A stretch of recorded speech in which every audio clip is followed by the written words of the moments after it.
प्रादेशिक समाचार के साथ मैं पूनम किरकिट्टा। पहले मुख्य समाचार। राष्ट्रीय कोविड टीकाकरण कार्यक्रम के लिए संशोधित दिशा निर्देश जारी। सभी टीका केंद्रों पर होगी पंजीकरण की सुविधा। मुख्यमंत्री हेमंत सोरेन ने कहा है कि हर व्यक्ति को बेहतर स्वास्थ्य सुविधाएं उपलब्ध कराने के लिए राज्य में हेल्थ कॉरिडोर बनाने की हो रही है पहल। राज्य के सरकारी विद्यालयों के बच्चों को दूरदर्शन के माध्यम से पढ़ाया जाएगा। 14 जून से पठन पाठन से संबंधित कंटेंट दिखाए जाएंगे। और अमर शहीद भगवान बिरसा मुंडा की आज मनाई जा रही है पुण्यतिथि। उपराष्ट्रपति एम वेंकैया नायडू और मुख्यमंत्री हेमंत सोरेन ने किया नमन। और आगे बढ़ने से पहले एक जरूरी संदेश। कोरोना संक्रमण को देखते हुए आपसे अपील है कि लापरवाही न बरतें और इन आसान उपायों का पालन कर सुरक्षित रहें। मास्क लगाएं, 2 गज की सुरक्षित दूरी बनाए रखें, बार बार हाथ धोएं, साफ सफाई बनाए रखें और टीका जरूर लगवाएं। लोगों को कोविड से संबंधित जानकारी देने और उनके मार्गदर्शन के लिए राष्ट्रीय हेल्पलाइन कार्यरत है। इसका नंबर है 011-2397-8046 यानी 2397-8046 और 1075 यानी 1075।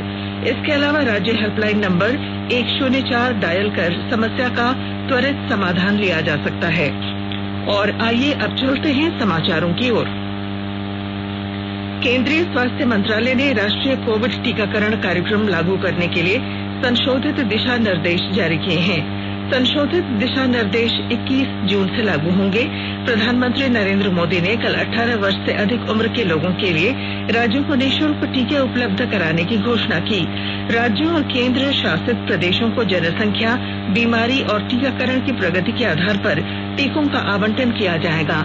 टीकों की बर्बादी से आवंटन पर नकारात्मक प्रभाव होगा। निजी अस्पतालों को वैक्सीन विनिर्माताओं से कुल टीकों के उत्पादन का 25% तक सीधे प्राप्त करने का विकल्प प्रदान किया गया है। निजी अस्पताल अधिकतम 150 रुपए प्रति वैक्सीन सेवा शुल्क के रूप में ले सकेंगे। कोविन प्लेटफॉर्म पर टीकाकरण के लिए स्थान प्राप्त करने की सुविधा जारी रहेगी। सभी टीकाकरण केंद्रों पर नागरिकों के लिए मौके पर पंजीकरण की सुविधा भी जारी रहेगी। स्वास्थ्य मंत्रालय ने कहा है कि देश में पिछले 24 घंटों में कोविड संक्रमण के 92,596 मामले दर्ज किए गए हैं और 1,62,000 मरीज ठीक हुए हैं। संक्रमण से ठीक होने वालों की दर बढ़कर 94.55% हो गई है। अब तक 2,75,00,000 से अधिक लोग महामारी से ठीक हो चुके हैं। देश में इस समय संक्रमित लोगों की संख्या 12,31,000 से कुछ अधिक रह गई है। पिछले 24 घंटों में 2,219 लोगों की मौत होने के साथ ही इस महामारी से मरने वालों की संख्या 3,53,528 हो गई है। विश्व के सबसे बड़े टीकाकरण अभियान के तहत देश में अब तक 23,90,00,000 से अधिक कोविड टीके लगाए जा चुके हैं। पिछले 24 घंटों में 27,76,000 से अधिक टीके लगाए गए। राज्य में पिछले 24 घंटों में 803 लोगों ने कोरोना को मात दी, जबकि 603 सक्रिय मामले सामने आए। वहीं इलाज के क्रम में 13 संक्रमितों की मौत भी हुई। इस तरह संक्रमितों की तुलना में स्वस्थ होने वाले लोगों की संख्या में लगातार हो रही बढ़ोतरी से स्वस्थ होने की दर बढ़कर 97% से ज्यादा हो गई है। राज्य में अब तक कोरोना संक्रमण के कुल 88,98,330 सैंपलों की जांच हो चुकी है। इसमें 85,56,191 की नेगेटिव और 3,42,119 की पॉजिटिव रिपोर्ट आई है। इनमें से 3,32,007 लोग स्वस्थ हो चुके हैं। वहीं 5,073 लोगों की मौत हो चुकी है। फिलहाल 5,099 सक्रिय मामले हैं।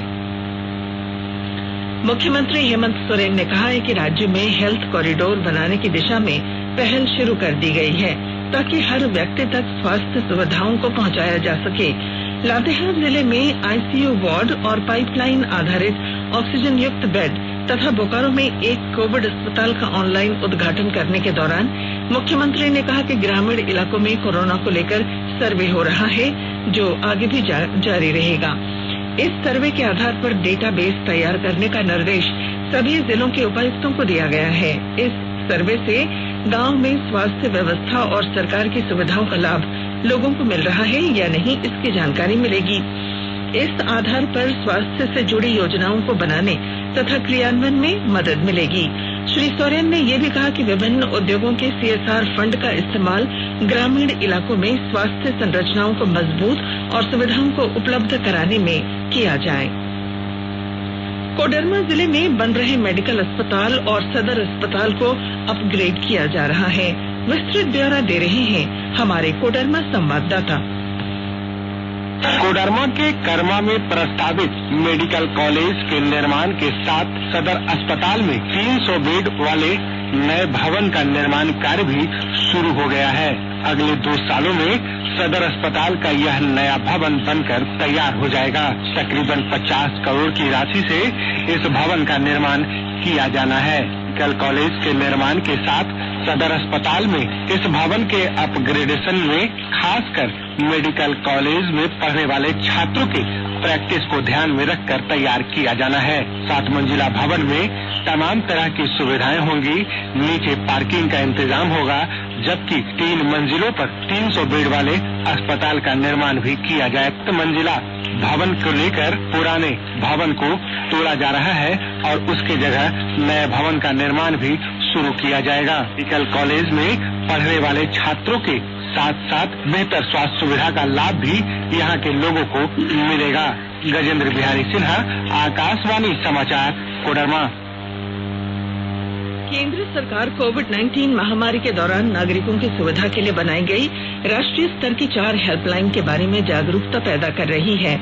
सूचना और प्रसारण मंत्रालय अपने विभिन्न विभागों के जरिए इन हेल्पलाइन के बारे में जागरूकता को बढ़ावा दे रहा है।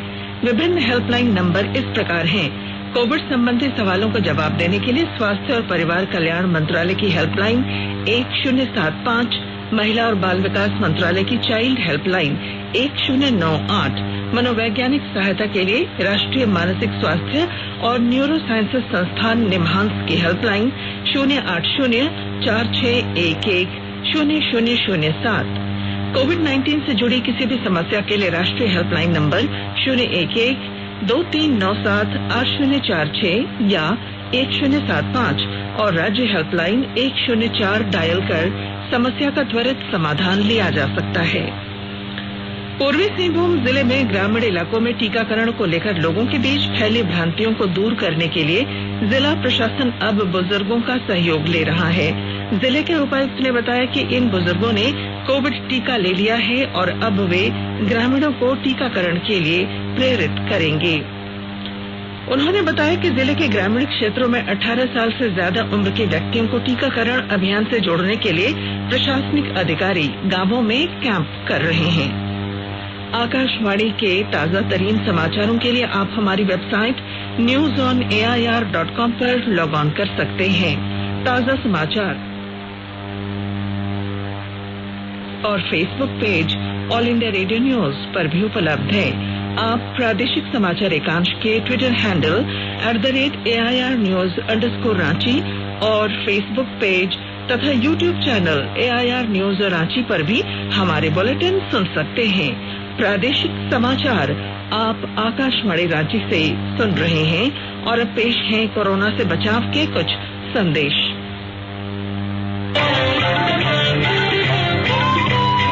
कोविड-19 से बचाव और सुरक्षित रहने के 3 उपाय।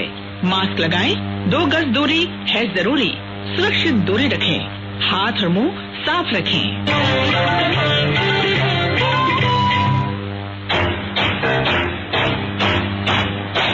चलो मिलकर शुरुआत करें, चलो एक फैसला आज करें, मास्क नहीं तो टोकेंगे, कोरोना को रोकेंगे, चलो इकरार कर दिए, चलो इकरार कर दिए, मास्क नहीं तो टोकेंगे, कोरोना को रोकेंगे। भारत सरकार द्वारा जनहित में जारी।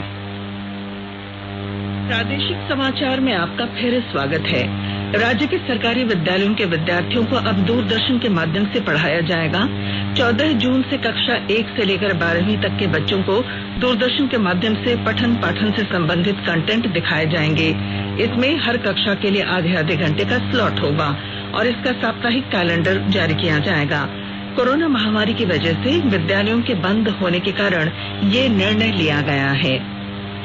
सीबीएसई द्वारा फिटनेस और खेलों को बढ़ावा देने के लिए सभी विद्यालयों में फिट इंडिया क्विज का आयोजन किया जाएगा।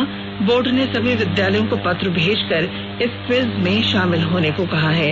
क्विज के लिए निबंधन की प्रक्रिया 1 जुलाई से शुरू होकर 31 जुलाई तक चलेगी। इस क्विज में राष्ट्रीय स्तर पर चैंपियन विद्यालय को 25 लाख रुपए और विजयी प्रतिभागियों को 2.5 लाख रुपए पुरस्कार के तौर पर दिए जाएंगे। रांची जिले में मनरेगा मजदूरों का टीकाकरण उनके कार्यस्थल पर किए जाने की तैयारी शुरू कर दी गई है। इसके बाद अन्य क्षेत्रों में काम कर रहे मजदूरों, फल और सब्जी विक्रेताओं को भी इसी तरीके से टीकाकरण किया जाएगा। टीकाकरण कार्यक्रम में तेजी लाने के लिए जिला प्रशासन ये कदम उठा रही है। उपायुक्त छवि रंजन ने बताया कि स्टैटिक टीकाकरण के साथ मोबाइल टीकाकरण को मिशन मोड में चलाने का निर्देश अधिकारियों को दिया गया है। राज्य में स्वास्थ्य सुरक्षा सप्ताह को लेकर आज आपदा प्रबंधन प्राधिकार की बैठक होगी। मुख्यमंत्री हेमंत सोरेन की अध्यक्षता में होने वाली इस बैठक में सुरक्षा सप्ताह बढ़ाए जाने और इस दौरान दी जाने वाली छूट का दायरा बढ़ाने पर अहम निर्णय लिए जाने की संभावना है। अमर शहीद भगवान बिरसा मुंडा की आज पुण्यतिथि है। इस मौके पर उपराष्ट्रपति एम वेंकैया नायडू ने उन्हें नमन किया है। अपने ट्वीट संदेश में श्री नायडू ने कहा कि निडर आदिवासी नेता बिरसा मुंडा ने दमनकारी ब्रिटिश शासन के खिलाफ आदिवासी आंदोलन का नेतृत्व कर स्वतंत्रता संग्राम में अमूल्य योगदान दिया। उपराष्ट्रपति ने कहा कि बिरसा मुंडा को आदिवासियों के अधिकारों की रक्षा के लिए किए गए अनगिनत प्रयासों के लिए हमेशा याद किया जाएगा। मुख्यमंत्री हेमंत सोरेन ने भगवान बिरसा मुंडा को श्रद्धांजलि देते हुए कहा कि धरती आबा ने समाज में बीमारियों को लेकर फैले अंधविश्वास को मिटाने का काम किया था और आज धरती आबा से प्रेरणा लेकर हमें कोरोना को मिटाना है। इधर पुण्यतिथि को लेकर खूंटी जिले के उलिहातू स्थित उनके गांव और राजधानी रांची के कोकर समाधि स्थल पर श्रद्धांजलि सभा का आयोजन किया जा रहा है। साहिबगंज जिले के महिला थाना प्रभारी रूपा तिर्की की मौत मामले में न्यायिक जांच होगी। मुख्यमंत्री हेमंत सोरेन ने 1 सदस्यीय न्यायिक जांच आयोग के गठन को मंजूरी दी है। झारखंड उच्च न्यायालय के पूर्व मुख्य न्यायाधीश विनोद कुमार गुप्ता इस मामले की जांच करेंगे। गौरतलब है कि पिछले महीने की 3 तारीख को सब इंस्पेक्टर रूपा तिर्की ने साहिबगंज स्थित अपने आवास पर आत्महत्या कर ली थी। राज्य में अब हर महीने की 9 तारीख को चिकित्सकों द्वारा गर्भवती महिलाओं की जांच की जाएगी। राष्ट्रीय ग्रामीण स्वास्थ्य मिशन के अभियान निदेशक ने इसे लेकर सभी जिलों के सिविल सर्जन को आवश्यक निर्देश दिए हैं। उन्होंने बताया कि केंद्र सरकार द्वारा मातृत्व स्वास्थ्य संबंधी सेवा को प्रधानमंत्री सुरक्षित मातृत्व अभियान के तहत अनिवार्य सेवा के रूप में शामिल किया जा रहा है। और संक्षिप्त खबरें, रांची सदर अस्पताल में आज से मेडिसिन और ईएनटी विभाग में ओपीडी सेवा शुरू कर दी गई है। कंपनी सेक्रेटरी की परीक्षा 10 अगस्त से शुरू होगी। पहले यह परीक्षा 10 जून से होने वाली थी। और जमशेदपुर के बिष्टुपुर थाना क्षेत्र में 4 जून को एक युवक पर हुई फायरिंग मामले में 7 अपराधियों को पुलिस ने गिरफ्तार किया है। और बुलेटिन के आखिर में मुख्य समाचार, राष्ट्रीय कोविड टीकाकरण कार्यक्रम के लिए संशोधित दिशा निर्देश जारी, सभी टीका केंद्रों पर होगी पंजीकरण की सुविधा। मुख्यमंत्री हेमंत सोरेन ने कहा कि हर व्यक्ति को बेहतर स्वास्थ्य सुविधाएं उपलब्ध कराने के लिए राज्य में हेल्थ कॉरिडोर बनाने की हो रही है पहल। राज्य के सरकारी विद्यालयों के बच्चों को दूरदर्शन के माध्यम से पढ़ाया जाएगा। 14 जून से पठन पाठन से संबंधित कंटेंट दिखाए जाएंगे। और अमर शहीद भगवान बिरसा मुंडा की आज मनाई जा रही है पुण्यतिथि। उपराष्ट्रपति एम वेंकैया नायडू और मुख्यमंत्री हेमंत सोरेन ने किया नमन। और इसके साथ ही आकाशवाणी रांची से प्रादेशिक समाचार का ये बुलेटिन समाप्त हुआ। नमस्कार। घर में रहिए, सुरक्षित रहिए और सुनते रहिए आकाशवाणी।